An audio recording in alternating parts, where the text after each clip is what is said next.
Well, then we'll have to arrest him. We don't need a communist in this country. Donald Trump said that I should be arrested. He said that I should be deported. He said that I should be denaturalized.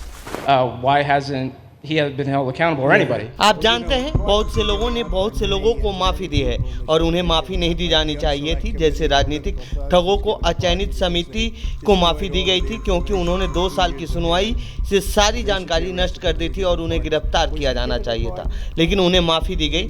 क्या उन्हें माफ़ी दी गई? Mayor cos, ठीक है, मैं उस पर एक नज़र डालता हूँ क्योंकि उसने जो किया हुआ अक्षमता से परे है। कुछ तो करना ही था। अब जैसा कि कहा जा रहा है उसने दूसरे लोगों से आदेश लिया और वो वास्तव में आदेशों का पालन कर रहा था। For him to stand up and sit up and talk about what he allowed to happen to this country. From street gangs, drug dealers, disgusting. Zorhan Mandami, who in his nomination speech said he will defy ICE and will not allow ICE to arrest criminal aliens in New York City. Your message to communist Zorhan Mandami. आप कह सकते हैं कि वह उनके प्रति बहुत वफादार था क्योंकि उसके लिए खड़े होकर बैठना और आप जानते हैं इस बारे में बात करना बहुत कठिन रहा होगा कि उसने इस देश के साथ क्या होने दिया। ठीक है, तो हमें उसे गिरफ्तार करना होगा। देखो, हमें इस देश में एक और कम्युनिस्ट की ज़रूरत नहीं है, लेकिन अगर हमें इसकी ज़रूरत है तो हम राष्ट्र की ओर से उस पर बहुत सावधानी से नज़र नहीं रख पाएंगे। ठीक है, मैंने अभी सीनेट के बारे में सुना और बिल जिसे बिग ब्यूटीफुल बिल कहा जाता है अभी अभी पास हुआ है और यह आपको बताता है कि इसमें सभी के लिए कुछ न कुछ है।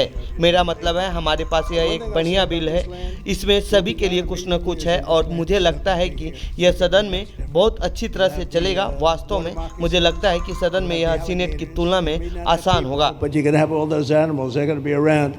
Yesterday, Donald Trump said that I should be arrested. He said that I should be deported. He said that I should be denaturalized. राष्ट्रपति डोनाल्ड ट्रंप ने कहा है कि मुझे गिरफ्तार कर लिया जाना चाहिए। उन्होंने कहा है कि मुझे निर्वासित कर दिया जाना चाहिए, मुझे नागरिकता से वंचित कर दिया जाना चाहिए और उन्होंने मेरे बारे में ये बातें कही, एक ऐसे व्यक्ति के बारे में जो कई पीढ़ियों से इस शहर का पहला अप्रवासी मेयर बनने जा रहा है, एक ऐसा व्यक्ति जो इस शहर के इतिहास में पहला मुस्लिम और पहला दक्षिण एशियाई मेयर भी होगा। इसीलिए नहीं कि मैं कौन हूँ, मैं कहाँ से आया हूँ, मैं कैसा दिखता हूँ या कैसे बोलता हूँ, बल्कि इसलिए कि वह उस चीज़ से ध्यान हटाना चाहते हैं जिसके लिए मैं लड़ता हूँ। मैं कामकाजी लोगों के लिए लड़ता हूँ, मैं उन्हीं लोगों के लिए लड़ता हूँ जिन्हें शहर से बाहर निकाल दिया गया है और मैं उन्हीं लोगों के लिए लड़ता हूँ जिनके लिए उन्होंने कहा था कि वो लड़ रहे हैं, क्योंकि यह पूरा अभियान यह सुनिश्चित करने के बारे में है कि यह शहर संयुक्त राज्य अमेरिका का सबसे महंगा शहर है। आखिरकार कामकाजी न्यूयॉर्कर्स के लिए किफ़ायती बन सके, जो इसे इतना खास बनाते हैं और असमानता को दूर करने के लिए हम जानते हैं कि सबसे प्रभावी उपकरण यूनियन घनत्व है और इसीलिए यहाँ कुछ सबसे अविश्वसनीय यूनियनों के साथ खड़े होना, जिन्हें जानने और उनके साथ काम करने का मुझे कभी सौभाग्य मिला है। एक व्यक्ति के रूप में मेरे लिए यह सम्मान की बात है, यह इस अभियान के लिए सम्मान की बात है और इस आंदोलन के लिए सम्मान की बात है। आखिरकार शहर को किफ़ायती बनाया जाए और हम आज यहाँ इन समर्थकों के साथ खड़े हैं जो कल के परिणामों को दर्शाता है। परिणाम जहां हमने देखा कि 5,45,000 से अधिक न्यूयॉर्कर्स ने हमें इस शहर को किफ़ायती बनाने का जनादेश दिया और मैं जनादेश शब्द इसलिए कह रहा हूं क्योंकि यह मेयर के चुनाव में 36 वर्षों में किसी भी आंदोलन को मिले सबसे अधिक वोट थे। जनादेश इसलिए क्योंकि हमने यह चुनाव सिर्फ 3 राउंड के बाद 12 अंकों से जीता है और जनादेश इसलिए क्योंकि न्यूयॉर्क को एक ऐसे शहर से कम कुछ भी नहीं चाहिए जहां वे सिर्फ संघर्ष करने से ज़्यादा कुछ कर सकें। हम देखते हैं कि वाशिंगटन डीसी में एक बहुत ही अलग विकल्प चुना जा रहा है। जैसा कि हम सीनेट द्वारा हाल ही में पारित किए गए कानून को देखते हैं, यह कानून तट से तट तक काम करने वाले अमेरिकियों के साथ विश्वासघात है। यह कानून भूखों से पैसे चुराने, कामगारों से स्वास्थ्य सेवा कटौती करने का प्रयास करता है।